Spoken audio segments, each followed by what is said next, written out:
in the room who have been really affected by domestic abuse.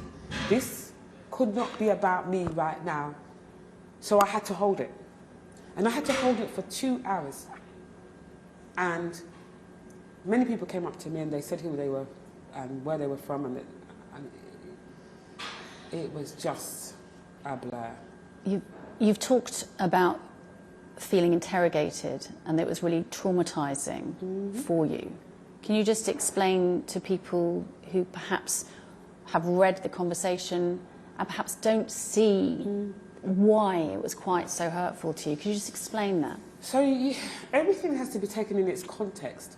So the context is domestic abuse, raising awareness. That you have asked me a question, and I've answered it several times, in fact, and you do not stop until you get the answer that satisfies you that I really can't claim to be British, right? That's clear. You know, I have clarity. I'm not under any illusion, right?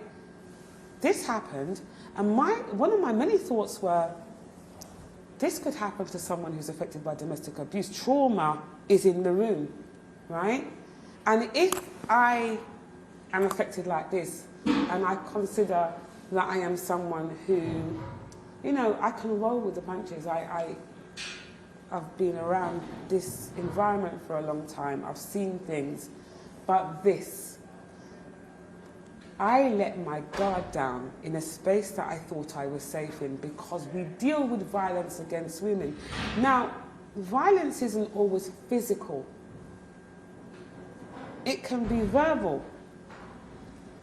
And that felt like violence to me. And when you put your hand in my hair, like, I'm not even a person. You can just do what you want and say what you want. And I don't want to be in your presence. But I have to consider too many people. And so I stayed. How many times do we stay in situations where we're clearly uncomfortable so that we don't make other people uncomfortable? That's a conversation that has to be held. Ngozi Fulani there speaking to Sarah Campbell. A bit more breaking news for you. The troubled fashion brand Jules